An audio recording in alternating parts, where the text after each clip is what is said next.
예. 우리가 잘 알고 애송하는 시편이 있죠. 바로 시편 1편입니다. 복 있는 사람이라는 제목을 가진 시편 1편, 우리가 애송하는 시편입니다. 시편 1편은 히브리어로 저렇게 시작합니다. 읽으면 아슈레이라는 말인데 복이 있도다 이런 뜻입니다. 시편 1편은 아슈레이, 복이 있도다라는 감탄으로 시작을 합니다. 자, 시편 1편에서 복 있는 자가 어떤 사람이라고 소개하느냐 하면 이렇게 소개합니다. 복 있는 사람은 악인의 길을 쫓지 아니하며 죄인의 길에 서지 아니하며 오만한 자의 자리에 앉지 아니하고 오직 여호와의 율법을 즐거워하여 그 율법을 주야로 묵상하는 자로다, 이렇게 선언을 했습니다. 자, 복 있는 사람이 어떤 사람입니까? 늘 여호와의 율법을 즐거워하기 때문에 그 율법을 주야로 묵상하고 살아가고 그 결과로 악인의 길을 쫓아가지도 않고 죄인의 길에 서지도 않고 오만한 자의 자리에 앉지도 않는 사람, 이런 사람이 복 있는 사람이라고 선언을 했습니다. 그렇습니다. 시편 1편이 말하고 있는 대로 분명히 이런 사람이 복 있는 사람입니다. 우리가 다 이렇게 살고 싶습니다. 늘 하나님 말씀을 가까이 하고 묵상하고 말씀에 붙들려 살기 때문에 악인의 꾀도 따라가지 않고 죄인의 길에도 안 서고 오만한 자의 자리에 앉지도 않고, 악인은 자기중심적으로 살아가는 사람이 악인입니다. 죄인은 하나님의 법을 어겨 잘못된 길로 가는 사람이 죄인입니다. 오만한 자는 나는 이만하면 다 됐다고 생각하는 사람이 오만한 사람입니다. 하나님의 율법을 묵상하고 저 세 가지 길을 가지 않는 사람이 복이 있는 사람인데요. 그런데 문제는 여기 있습니다. 우리의 이상은 저렇게 사는 건데 우리의 실상은 자주자주 악인의 길을 쫓아갑니다. 자기 중심으로 살 때가 너무 많습니다. 우리는 종종 죄인의 길에 섭니다. 하나님의 법을 어겨서 살아갑니다. 우리는 때때로 오만한 자의 자리에 앉습니다. 이만하면 나는 다 됐다고 오만한 자의 자리에 앉아버리는 그런 때가 종종 있는 우리들입니다. 우리 자신이 이렇다는 것이 참 우리 자신을 힘들게 합니다. 나는 내 중심으로 살 때도 많고 하나님 앞에 잘못된 길로 갈 때도 많고 이만하면 됐다고 오만하게 굴 때도 많은데 이게 우리의 마음을 힘들게 합니다. 이런 우리들을 용기 주는, 이런 우리들에게 소망을 주는 시편이 있습니다. 그게 바로 시편 32편 오늘 본문입니다. 시편 1편과 시편 32편은 똑같이 시작합니다. 아슈레이라는 저 표현으로 똑같이 시작을 합니다. 우리 성경에는 시편 1편은 복 있는 자는 이렇게 시작하지만 32편은 그렇게 시작 안 하죠. 32편은 허물의 사함을 얻고 그 죄의 가리움을 받은 자는 복이 있도다 이렇게 번역을 했지만 한국어의 특성상 이렇게 번역할 수밖에 없는데요. 복이 있도다는 말이 맨 앞에 나와 있습니다. 복이 있다는 말, 아슈레이, 시편 1편하고 똑같습니다. 시작이 아슈레이, 복이 있도다라는 말로 1편과 32편이 똑같이 시작하는 시편입니다. 시편 1편에서 복이 있다고 한 것과 32편에 복이 있다고 하는 건 다른 차원의 이야기를 하고 있습니다. 허물의 사함을 얻고 그 죄의 가리움을 받은 자가 복이 있고 마음의 간사가 없고 여호와께 정죄를 당치 않는 자가 복이 있다, 그렇게 말씀하고 있습니다. 이게 얼마나 감격스럽고 위로가 되는지 모릅니다. 시편 1편만 있다면 저는 낙심하고 좌절하고 포기할지도 모릅니다. 그러나 시편 32편이 있기 때문에 균형을 맞추어서 살아갈 수 있습니다. 시편 32편에서 아슈레이, 복이 있도다라고 선언한 사람은 어떤 사람인가?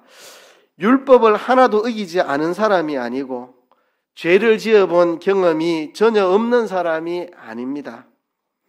내가 그런 죄를 지었다는 것을 생각조차 하기 괴로울 만한 엄청난 죄를 지었고, 내가 그런 죄를 지었다는 것이 남에게 드러난다면 얼굴 들고 남에게 나타나지 못할 만큼, 죽고 싶을 만큼 부끄러운 죄를 지었고, 만일 내가 지은 모든 죄를 하나님이 그 중량대로 다 갚아주신다면 어마무시한 심판을 면할 길이 없는 그런 죄를 지었지만, 그럼에도 불구하고 하나님께로부터 나의 허물의 사함을 얻고 하나님께로부터 나의 죄의 가리움을 받고 여호와께로부터 정죄함을 당하지 않는 그런 사람이 복이 있다고 말하고 있습니다. 시편 1편과는 다른 측면의 복을 우리에게 말해주고 있습니다. 이거는 다윗이 경험으로 체험했던 것을 고백하는 것입니다. 그 원리는 다윗뿐만 아니라 같은 경험을 하는 모든 사람들에게 똑같이 해당되는 진리의 말씀입니다.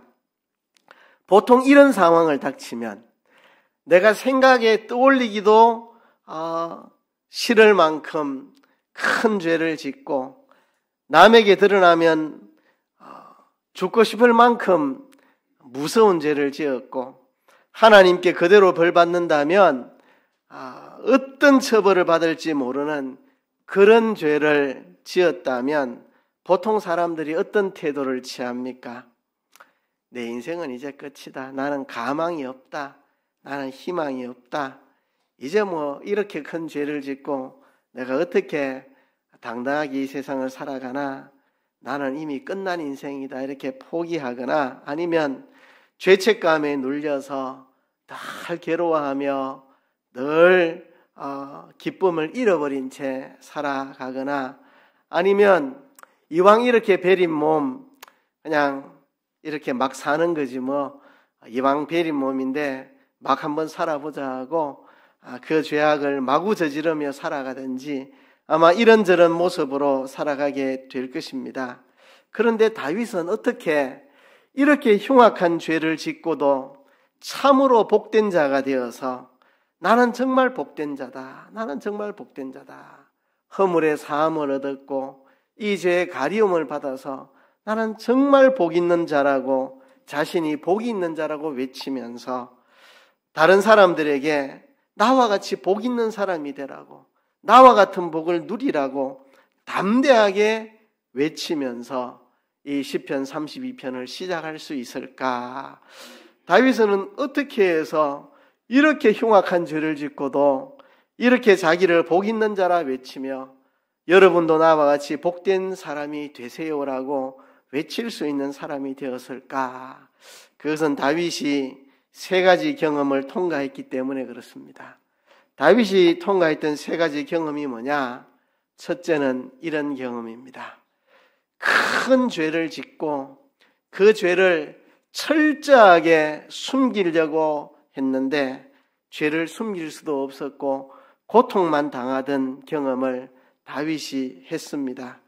죄를 지었죠. 그 죄를 덮고 가리기 위해 온갖 수단을 다 동원을 했습니다. 어쨌든지 자기가 지은 죄를 덮어보려고 자기의 충성스러운 부하 우리아의 아내를 자기가 취하여 간음을 행했는데 이 죄를 덮어보려고 온갖 방법을 다 써봅니다. 그래도 덮어지지 않습니다.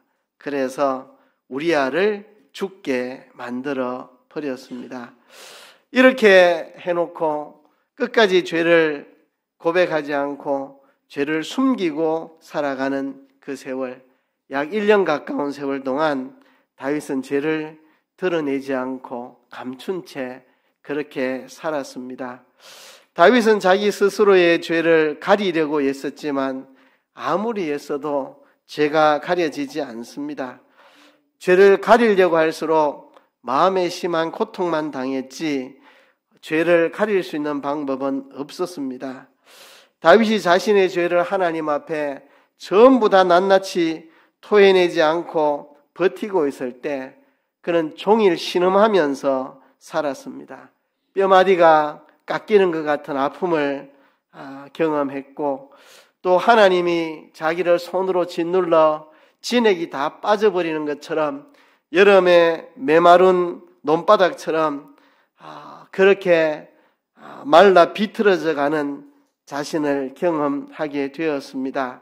이 다윗의 첫 번째 경험은 생각하기도 싫은 큰 자신의 죄악, 내놓기도 부끄러운 큰 자기의 죄악들, 하나님 앞에 심히 두렵고 떨릴 만한, 하나님께 심판을 받는다면 어마무시한 심판을 받을 것 같은 그런 죄를 지어놓고 1년 동안 모른 책, 모르쇠로 일관하며 지낼 그때에 심한 고통만을 경험했습니다. 그래서 이 첫 번째 다윗의 경험은 죄를 담아두고 사는 것은 고통이라는 경험을 했습니다. 죄를 그대로 담고 살아가는 것은 엄청난 고통이라는 것을 첫 번째로 경험을 한 것입니다. 다윗의 두 번째 경험은 자신의 죄를 하나님 앞에 들고 가서 숨김없이 자백하고 용서받은 경험.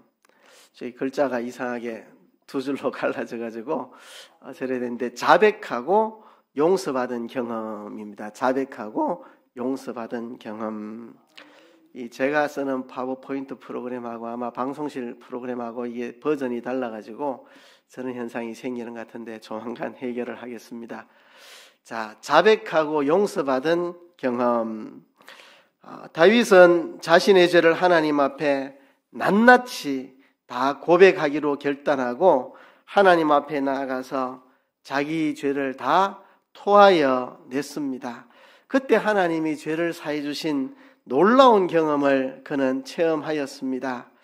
살아계신 하나님을 직면하면서 하나님 앞에서 자기의 죄를 적나라하게 다 고백하고 눈물로 침상을 띄운다고 표현할 만큼 얼마나 울고 또 울었는지, 그 눈물에 침상이 썩어 내린다고 고백할 만큼 그렇게 울고 또 울며 통회하며 자복했습니다.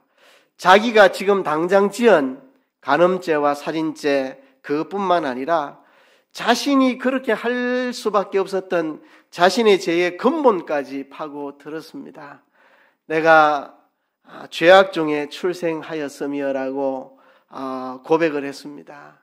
내가 죄악 중에 모태에서 잉태되었고 죄악 중에 출생하였음을 고백하면서 자기 존재의 밑바닥까지 다 훑었습니다. 나는 태어날 때부터 원죄를 타고났고, 그래서 내 안에는 죄성이 들어있었고, 그 죄성이 지금 튀어나와서 이런 죄를 지었고, 자기 밑바닥까지 다 훑어서 자신의 죄악성을 고백하면서 마치 창자를 다 쏟아내듯 자기의 죄악을 다 하나님 앞에 토하여 낼 때 하나님께서 그의 죄를 가리워 주셨습니다.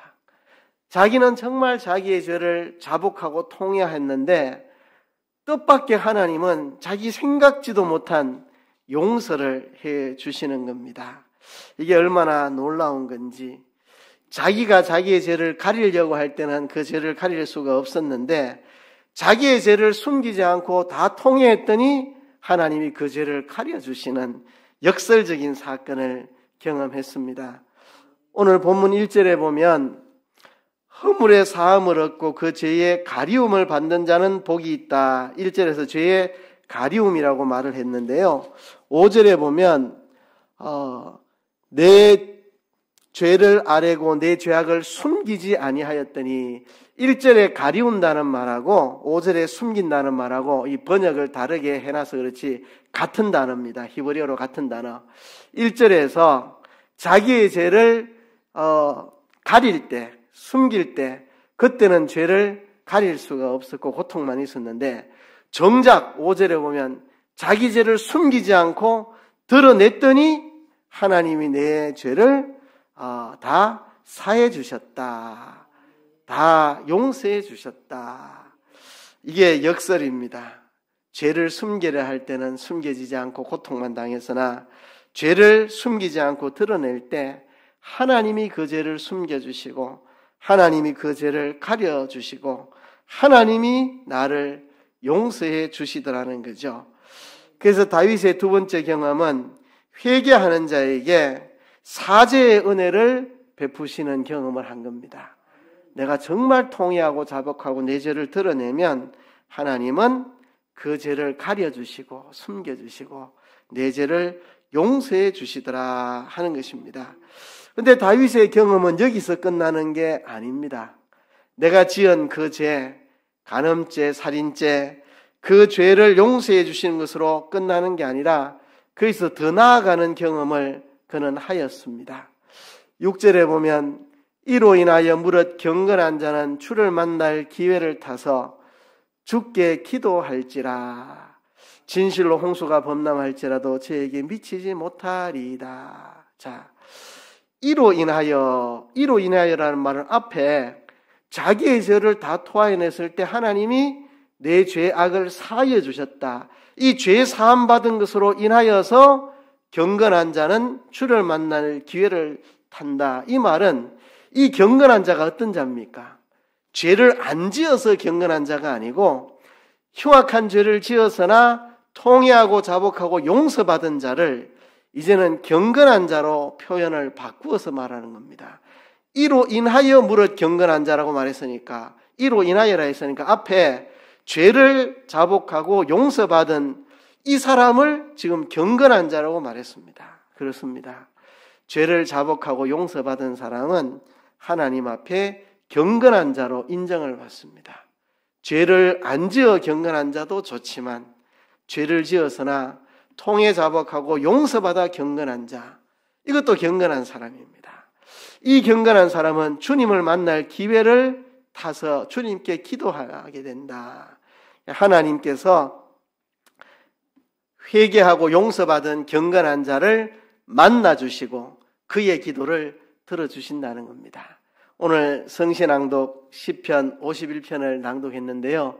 다윗이 죄를 짓고 하나님께 회개할 때 하나님께 자복했던 그 기도문이 시편 51편인데요. 거기 보면 주의 성령이 내게서 떠나가지 마옵소서. 주의 성령이 내게 떠나가지 마옵소서. 내 지은 죄 때문에 무슨 벌을 받아도 좋지만 성령님이 나를 떠나지 말아달라고. 오늘 그 이야기입니다. 그 이야기. 나를 경건한 자로 받아주시고 내가 주님을 만나 주님께 기도하면 주님이 기도를 들어주시는 성령이 떠나지 않고 나와 함께 하시는 그런 체험을 했다는 것입니다. 그래서 진실로 홍수가 범람할지라도 저에게 미치지 못하리이다. 여러분, 용서받은 자를 아무도 해칠 수가 없다는 겁니다.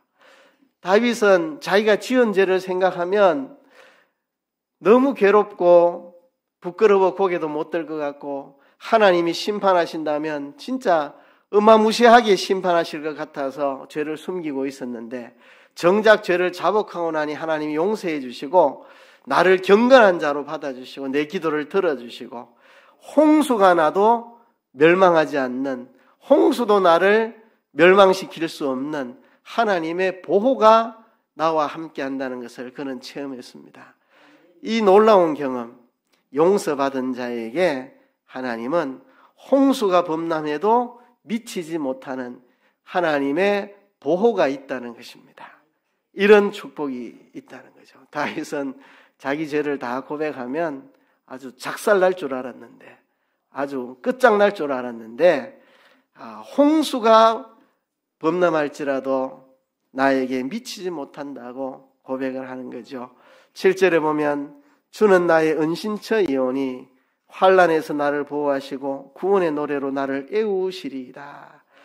이제 하나님이 나의 은신처가 되어주신다. 어떤 어려움 속에서도 나를 보호해 주시는 은신처가 되시고 그래서 환난에서 나를 보호하시고 구원의 노래로 나를 애워주실 것이다.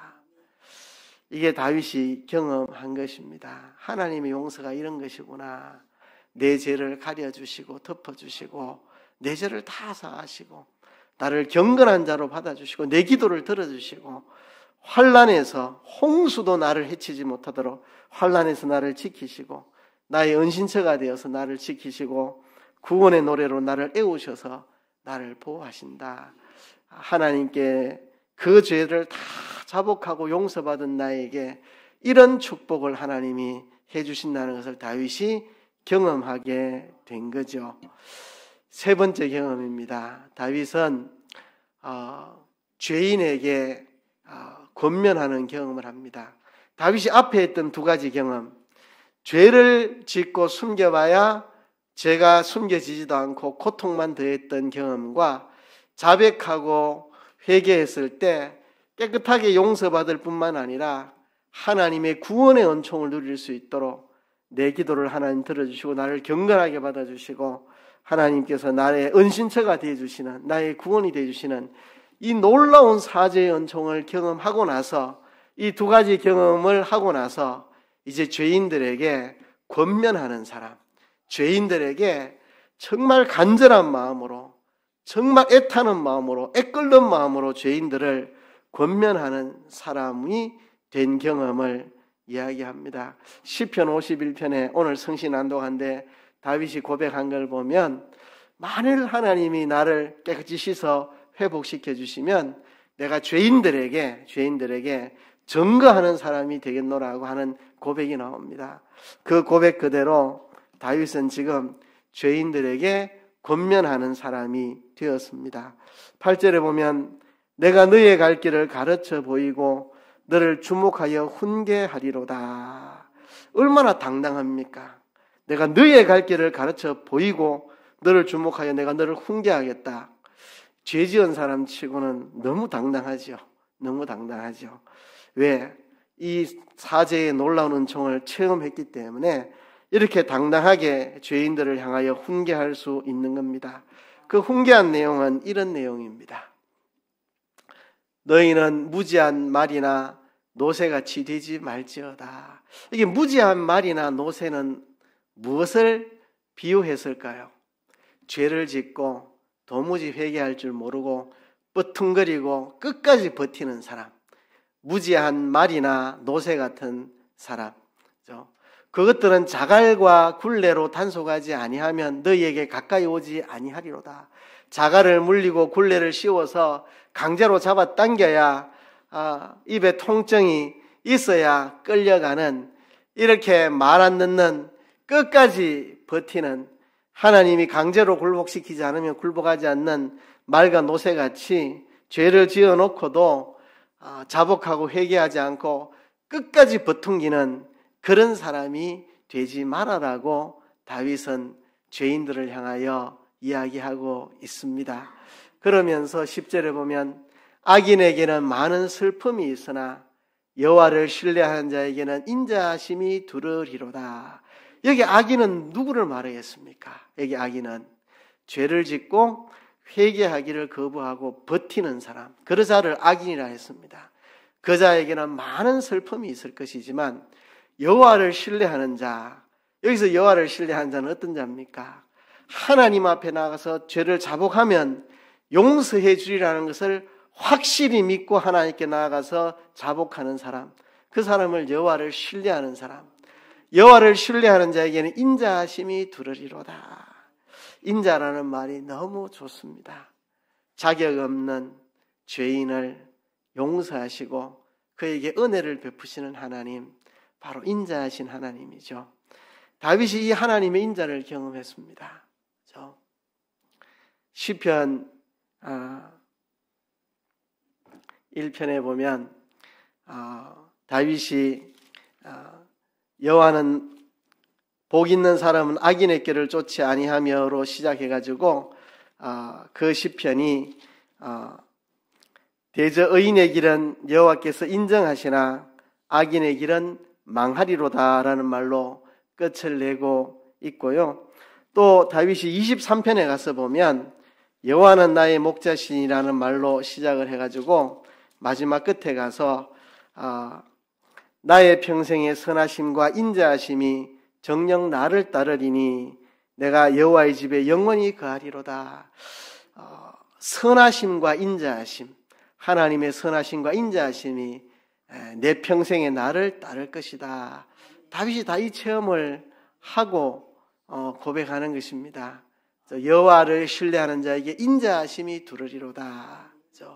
하나님의 선하시고 인자하심이 내 평생에 나를 따르리로다. 죄인들에게 이거를 선언합니다.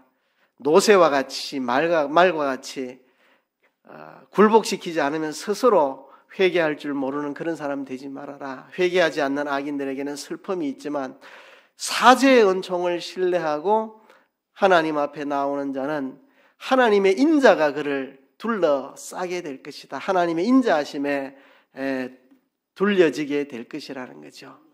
그래서 너희 의인들아 여호와를 기뻐하며 즐거워할지어다. 여기 의인은 죄를 안 지어서 의인이 아니고 흉악한 죄를 지었지만 진심으로 통회하고 자복하고 회개하여 용서받은 의인을 말합니다. 너희 의인들아 여호와를 기뻐하며 즐거워하라. 마음이 정직한 너희들아 다 즐거이 외칠지어다.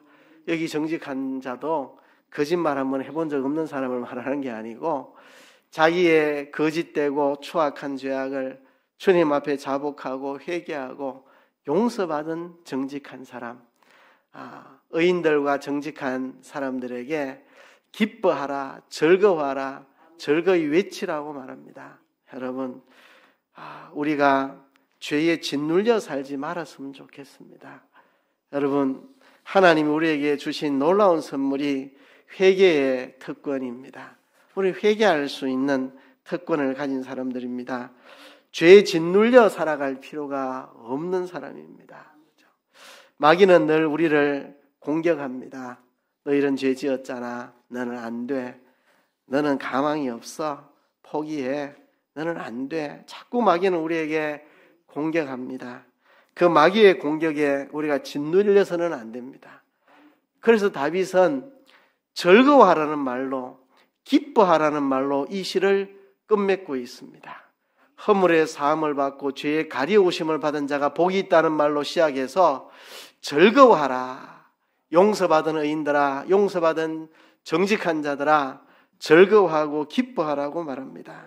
하나님이 우리 죄를 다 용서해 주시고 뿐만 아니라 우리를 경건한 자로 받아주시고 우리의 기도를 들어주시고 홍수도 우리를 무너뜨리지 못하도록 하나님이 우리의 은신처가 되시고 구원으로 우리를 에워싸 주시는 이 놀라운 사죄의 은총이 있으니 의인들아, 정직한 너희들아 다 즐거이 외치라. 죄에 짓눌려서 고통하며 살지 말고 회개하고 용서받고 이 즐거움 속에서 살아가라고 죄인들을 향하여서 다윗은 선언하고 외치고 있습니다. 여러분, 이제 사죄의 은총을 경험했으면 경건한 사람입니다. 의인입니다. 정직한 사람이 된 것입니다. 그에게 하나님의 인자와 구원이 그를 두르게 될 것입니다. 그래서 우리는 새 출발해야 됩니다. 우리 날마다 새 출발해야 됩니다. 사단은 우리가 뭐 좀 하려고 하면 새 출발하지 못하도록, 새 마음을 가지지 못하도록, 너 옛날에 이런 죄 지었잖아, 너 이런 놈이잖아, 너 이런 나쁜 짓 했잖아, 자꾸 우리를 끝끝이 누르려고 마귀는 공격합니다.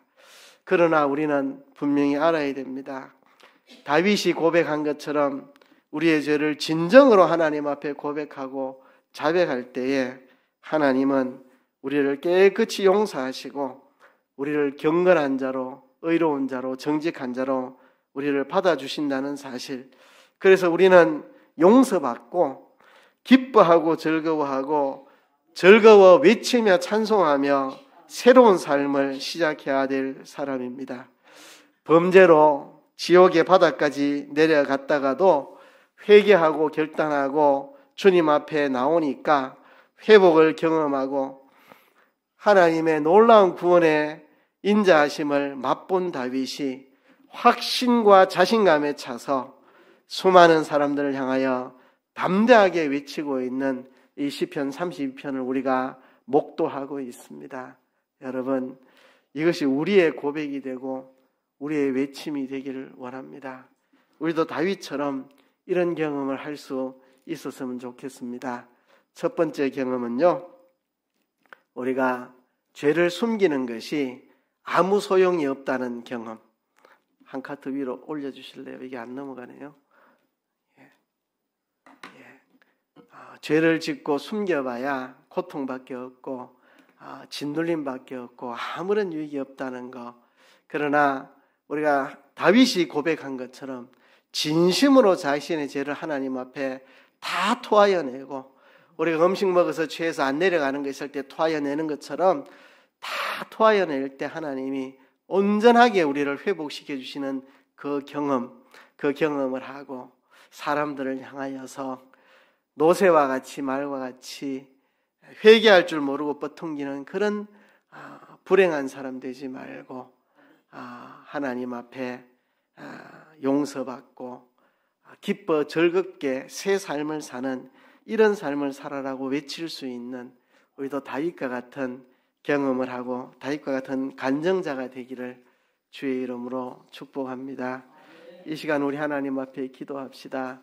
우리가 하나님 앞에 지은 죄들 숨겨두지 말고 하나님께 자백하여 용서받고 회복되는 우리 모두가 되게 하여 주옵소서. 통성으로 기도하겠습니다. 하나님